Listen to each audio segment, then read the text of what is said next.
रात्रीच्या अंधारात निर्जन रस्त्यावरून एक कार भरधाव वेगाने पुढे जात होती. गाडीच्या आत बसलेला विक्रम राठोड नावाचा व्यक्ती खूपच तणावात दिसत होता, कारण त्याच्या शेजारी बसलेल्या महिलेला प्रसूती वेदना सुरू झाल्या होत्या. विक्रमला त्या महिलेला लवकरात लवकर हॉस्पिटलमध्ये दाखल करायची होती, कारण प्रसूती कधीही होऊ शकते. वेदनेने ती महिला मोठमोठ्याने किंचाळत होती, रडत होती.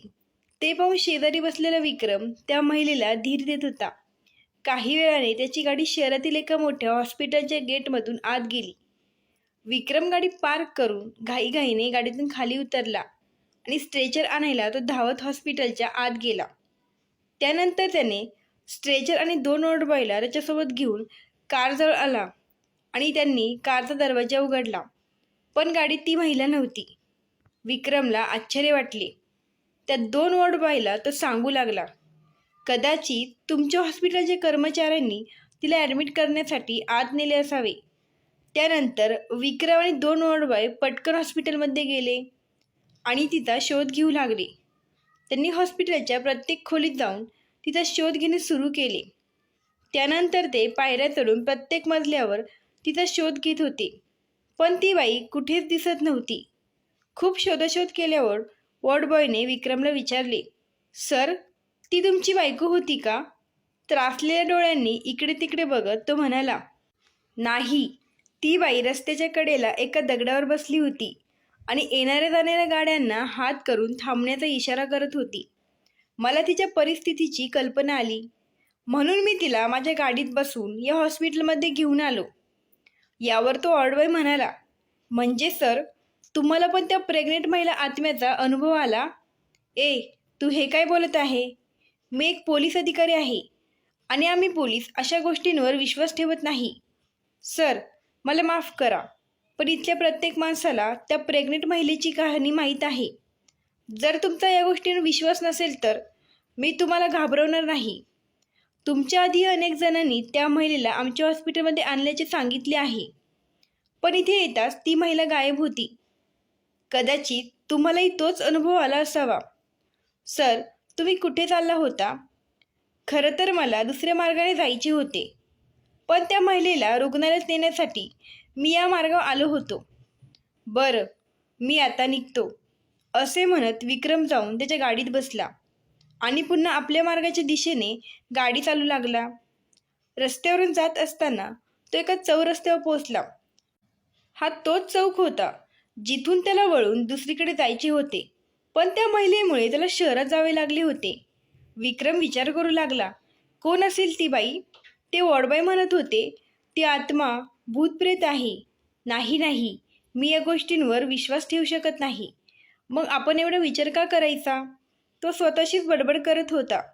त्याने त्याचे केस व्यवस्थित करण्यासाठी कारमध्ये डोक्याच्या वर असलेल्या आरशात पाहिले, तेव्हा त्याला तीच बाई त्याच्या गाडीच्या मागच्या सीटवर बसलेली दिसली, पण तिच्या शरीरावर अनेक ठिकाणी जखमा होत्या. संपूर्ण शरीर रक्ताळलेले होते. तिच्या मांडीवर नुकतेच जन्मलेले बाळ निश्चित अवस्थेत पडलेले होते. कदाचित ते मेलेले असावे. विक्रमने मागे वळून पाहिले. ती बाई त्याच्याकडे बघत होती, जणू तिला विक्रमकडून मदत हवी होती. एकदा मी या महिलेला मदत करून बघितली आहे. मी जरी पोलीस असलो तरी अशा वेळेस एकटा माणूस समोरचे ते भीतीदायक दृश्य पाहून घाबरणार हे खरे आहे, कारण आजूबाजूला संपूर्ण दाट जंगल होते. त्यामुळेच इथे पूर्ण काळोख होता. गाडी थांबून मी पटकन गाडीतून खाली उतरलो आणि गाडीपासून दूर गेलो. ती महिला गाडीतच बसून होती, पण काही वेळाने एक जोरदार वादळ आले आणि ती महिला अचानक गायब झाली. गाडीचा दरवाजा उघडण्याची हिंमत माझ्यात होत नव्हती. स्वतःवर नियंत्रण ठेवत मी पुढे सरसावलो आणि गाडीचा मागचा दरवाजा उघडून मी पटकन तिथून दूर झालो आणि खाली वाकून मागच्या सीटकडे बघितलं, पण तिथे कोणीच नव्हते. आणि तेवढे एक कार तिथून हॉर्न वाजवत जोरात पुढे निघून गेली. जे काही घडत होतं ते माझ्या कल्पनेपलीकडचं होतं. अनेक वेळा मी रात्रभर बाहेर राहिलो.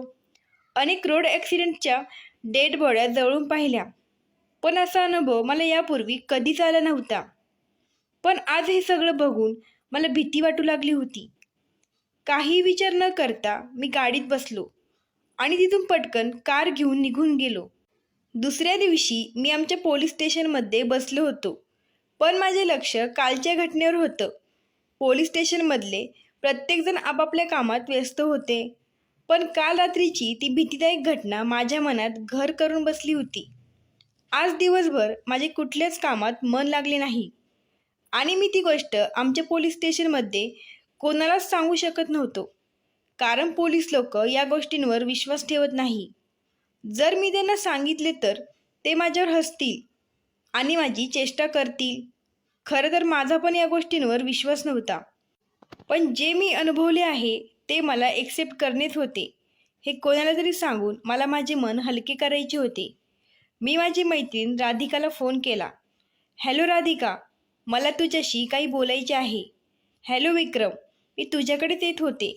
विक्रम म्हणाला, एक काम कर, तू इथे येऊ नको, तू डायरेक्ट माझ्या घरी ये, आपण तिथे बोलू. हो ठीक आहे विक्रम, मी 10-15 मिनिटात तुझ्या घरी पोहोचते, असे म्हणत तिकडून राधिकाने कॉल कट केला. मी घरी जाऊन हॉलमध्ये एका खुर्चीवर बसलो. तितक्यात डोरबेल वाजली. मी दरवाजा उघडला. राधिका आत आली. मी पुन्हा तिच्याशी काहीच न बोलता माझ्या खुर्चीवर बसलो आणि ती जवळच असलेल्या सोफ्यावर बसली. मला असे शांत बसलेले पाहून राधिका माझ्या जवळ येऊन बसली आणि ती म्हणाली, हॅलो मिस्टर, काय विचार करत आहात? तिचं ऐकून मी लगेच माझ्या विचारातून बाहेर आलो.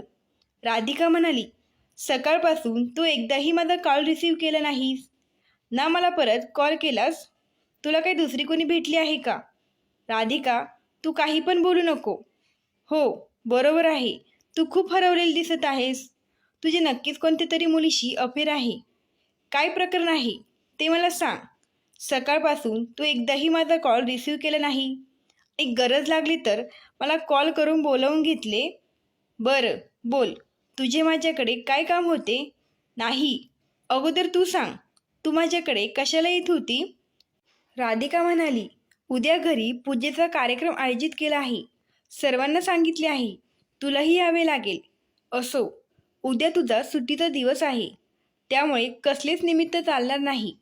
असं म्हणत असताना राधिकाने विक्रमकडे पाहिलं. तो अजूनही काहीतरी विचार करत असल्याचं तिला जाणवत होतं. त्याचं लक्ष राधिकाकडे अजिबात नव्हतं.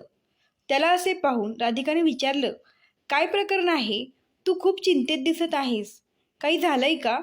तो काही न बोलता गप्प राहिला आणि अचानक राधिकाकडे बघत म्हणाला, तू भूत प्रेत आत्मा या सर्व गोष्टींवर विश्वास ठेवते का? राधिका म्हणाली, तुला अचानक काय झाले आहे? नेहमी मस्करी करणारा व्यक्ती अचानक भूतांबद्दल कसा बोलू शकतो? राधिका, मी गंमत करत नाही. प्लीज मला सांग, तुझा भूतांवर विश्वास आहे का? तू त्याबद्दल कोणाकडून कधी काय ऐकलं आहे का? यावर राधिका म्हणाली, मी ऐकले आहे, पण माझा त्यावर विश्वास नाही. माझे सोड, पण तुम्ही पोलीस लोक त्यावर विश्वास ठेवत नाही, मग तुम्हाला असे प्रश्न का विचारत आहे? राधिका, काल रात्री मी अशा शक्तीचा सामना केला आहे, यावर तुझा विश्वास बसणार नाही.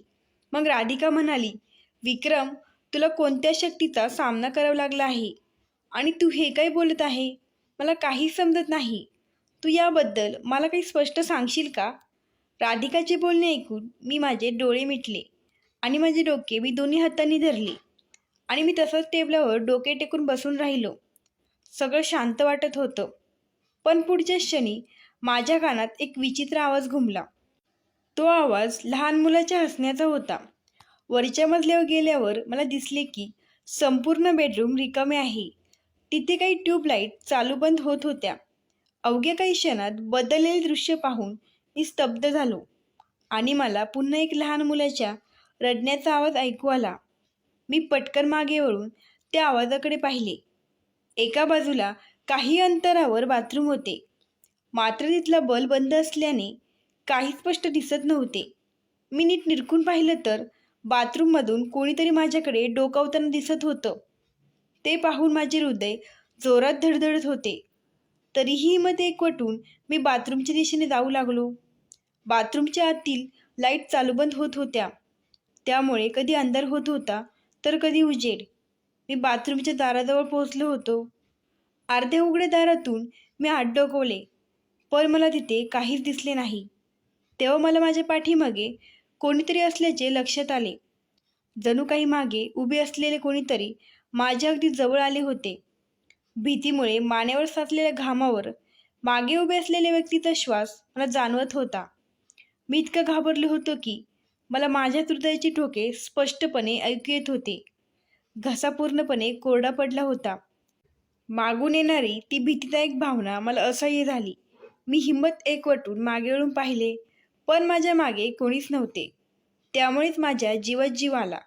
एक दीर्घ श्वास घेऊन मी समोरच्या बाथरूमकडे पाहिलं आणि क्षणार्धात आतून एक गडद सावली माझ्यावर पडली आणि मला अचानक भान आले. राधिका अजूनही समोर बसून मला विचारत होती, तू मला स्पष्ट सांगितले नाही तर मला कसे कळणार तुला काय झाले आहे? मी टेबलवरून पाण्याची बाटली उचलली, 2 घोट पाणी पिलो आणि दीर्घ श्वास घेतला आणि मग राधिकाकडे बघत म्हणालो, काल रात्री आमच्या एका मित्राचा वाढदिवस असल्यामुळे आम्ही सर्व पार्टीला गेलो होतो. त्यानंतर मी तिथून 11:30च्या सुमारास घराकडे निघालो. शहरापासून थोडे पुढे आल्यावर रस्त्याच्या पलीकडे एका दगडावर मला एक बाई बसलेली दिसली, जी येणाऱ्या जाणाऱ्या वाहनांना हात करून वाहने थांबवण्याचा प्रयत्न करत होती. तिला मदतीची गरज होती, पण तिथे कोणीच थांबत नव्हते. मी पुढे गेलो आणि युटर्न घेतला आणि त्या महिलेजवळ गेलो. तिथे गेल्यावर मला कळले की ती महिला 9 महिन्यांची गर्भवती आहे आणि तिला प्रसूती वेदना सुरू झाल्या आहेत. काही विचार न करता मी त्या बाईला माझ्या गाडीत बसवले आणि शहरातील दवाखान्यात आणले. पण जेव्हा आम्ही हॉस्पिटलमध्ये पोहोचलो तेव्हा ती महिला गाडीत नव्हती. ते ऐकून राधिका गमतीने म्हणाली, ठीक आहे, याचा अर्थ तू त्या प्रेग्नेंट महिलेच्या भूताला मदत केली आहे. भूत? होय भूत. तू पहिला व्यक्ती नाही. तो अनुभव अनेकांना आला आहे. तू ज्या महिलेला लिफ्ट दिली होती तिला 2 मुली होत्या आणि ती तिसऱ्यांदा प्रेग्नेंट होती. त्या महिलेच्या घरातील लोकांना मुलगा हवा होता आणि जेव्हा त्यांना रिपोर्टमध्ये कळलं की यावेळीही तिला मुलगी होणार आहे, तेव्हा त्यांचा राग 7व्या गगनाला भिडला होता. त्यांना त्यांच्या घराचा वारस हवा होता. त्या महिलेला जीवे मारण्यासाठी त्यांनी शक्य ते सर्व प्रयत्न सुरू केले, पण लोकांचा आणि पोलिसांचा संशय टाळण्यासाठी ते विचारपूर्वक तिला मारण्याचा प्लॅन करत होते. आणि बघता बघता त्या महिलेला 9वा महिना सुरू झाला आणि तो दिवसही आला ज्या दिवशी ती बाळाला जन्म देणार होती. रात्री उशिरापर्यंत महिलेला प्रसूती वेदना सुरू झाल्या. मात्रेच्या सासरच्या कुटुंबियांनी तिला जाणीवपूर्वक रुग्णालयात नेले नाही आणि दवाखान्यात नेण्यासाठी ते हात जोडून त्यांना विनंती करत राहिली, रडत राहिली आणि रात्री 2च्या सुमारास ते तिला दवाखान्यात घेऊन जाऊ लागले. रात्रीची वेळ असल्याने रस्ता पूर्णपणे रिकामा होता. रस्त्याच्या दुतर्फ निर्जन परिसर व झाडी पाहून तिच्या पतीने तिच्या बाजूचा दरवाजा उघडून तिला चालत्या वाहनातून ढकलून दिले. किती नीच लोक असतील ते. राधिका पुढे काय झाले? दुसऱ्या दिवशी रस्त्याच्या कडेला असलेल्या खड्ड्यात पडलेली ती महिला एका वाटसोरला दिसली. तिची मुलगीही तिच्या जवळच होती. त्या दोघीही मेल्या होत्या. जेव्हा तिच्या पतीने तिला चालत्या गाडीतून लाथ मारून ढकलले तेव्हा ती महिला एका खड्ड्यात पोटावर आदळली आणि तिच्या पोटातील बाळ पोटावर दाब पडल्यामुळे बाहेर आले आणि त्या दोघींनी जागीच जीव सोडला. त्यानंतर एके दिवशी तिच्या पतीने तिच्या 2 मुलींना एका मोठ्या घराच्या दारात बसवले, जे अनाथाश्रम होते, आणि त्यानंतर त्याने त्यांना असे सांगितले की मी तुम्हाला काहीतरी खायला घेऊन येतो असे सांगून गेला, पण तो परत कधी आलाच नाही. राधिकाने त्या महिलेचे सांगितलेले सत्य ऐकून मला खूप वाईट वाटू लागले. माझे डोळे ओले झाले होते. त्यानंतर राधिका तिथून निघून गेली आणि ती सगळी घटना माझ्या मनात वावटळीसारखी फिरू लागली. मी बेडवर पडलो होतो, पण झोप माझ्यापासून कोसो दूर होती. हळूहळू ते असहाय्य स्त्रीचा चेहरा मला माझ्या डोळ्यासमोर दिसू लागला. मी बेडवरून उठलो आणि टेबलवर ठेवली चावी उचलली आणि घराबाहेर पडलो. गाडी घेऊन मी पुन्हा शहराच्या दिशेने जाऊ लागलो. काही वेळातच मी त्या महिलेला ज्या ठिकाणी काल रात्री लिफ्ट दिली होती तिथे पोचलो. क्षणभर मी तिथेच थांबलो. हा परिसर अगदी निर्जन आणि दाट झाडींनी वेढलेला होता. दिवसा येथे दर 2 मिनिटांनी वाहने जात असतात, मात्र रात्रीच्या वेळी ते पूर्णपणे कमी होतात. मी तसाच गाडीत बसून राहिलो. कारच्या दोन्ही बाजूंच्या खिडक्यांच्या काचा खाली केल्या होत्या. कधी मी ओव्हरहेड मिररमधून मागच्या सीटवर डोकावत होतो, तर कधी दोन्ही खिडक्यांमधून बाहेर बघायचो. पुढची काही मिनिटे संपूर्ण परिसरात शांतता पसरली होती आणि पुढच्या क्षणी समोरच्या काचेवर दाट केस वरतून खाली येऊ लागले आणि मग अर्धा चेहरा वरून डोकावताना दिसत होता. जणू काळच्या टपावर कोणीतरी असल्याचा भास मला होत होता. हे पाहून मी लगेचच गाडी सुरू केली आणि भरधाव वेगात यू टर्न घेऊन घराच्या दिशेने निघालो. जेव्हा सकाळ झाली तेव्हा मला जाग आली. मी पटकन तयार झालो, कारण आज राधिकाच्या घरी जायचे होते. मलाही राधिका खूप आवडायची. आज राधिकाच्या घरी पूजा होती, त्यामुळे आज माझ्यासाठी चांगली संधी होती. पण ती भीतीदायक गोष्ट माझ्या मनाला त्रास देत होती. जर राधिकाने हो म्हटलं तर मी तिच्यासोबत लवकरच लग्न करेल आणि या शहरातून माझी दुसरीकडे बदली करून घेईल. मी राधिकाच्या घरी पोचलो तेव्हा बाकीचे लोक बसून जेवत होते. टेबलावर ठेवलेल्या फोटोला लोकांनी हार घातले होते. कदाचित राधिकाच्या घरी कोणाची तरी पुण्यतिथी साजरी केली गेली असावी. याच कार्यक्रमाचे काल राधिकाने मला आमंत्रण दिले होते. मला पाहताच राधिका पुढे आली आणि म्हणाली, तुझ्या आज येणे माझ्यासाठी सर्वात महत्त्वाचे होते. आज माझ्या आईची 14वी पुण्यतिथी आहे. असे म्हणत तिने माझा हात धरून मला तिच्या आईच्या फोटोसमोर नेले. राधिका हात जोडून आणि डोळे मिटून आईच्या फोटोसमोर उभी होती. पण जेव्हा मी त्या फोटोजवळ गेलो तेव्हा माझ्या पायाखालची जमीनच सरकली. कारण मी ज्या प्रेग्नेंट महिलेला हॉस्पिटलमध्ये घेऊन गेलो होतो, हा फोटो त्याच महिलेचा होता, जी राधिकाची आई होती. मला या घटनेचे आश्चर्य वाटले, पण पुढच्या क्षणात मी स्वतःवर नियंत्रण ठेवलं, कारण हा सगळा प्रकार माझ्या लक्षात आला होता. राधिकाच्या वडिलांना शिक्षा झाली नव्हती. त्यांच्याबद्दल कोर्टाला काहीच पुरावे मिळाले नाही, म्हणून कोर्टाने त्यांची निर्दोष मुक्तता केली. पण मी आता गप्प बसणार नव्हतो, कारण त्यांनी एक नाही तर 2 जीव घेतले होते.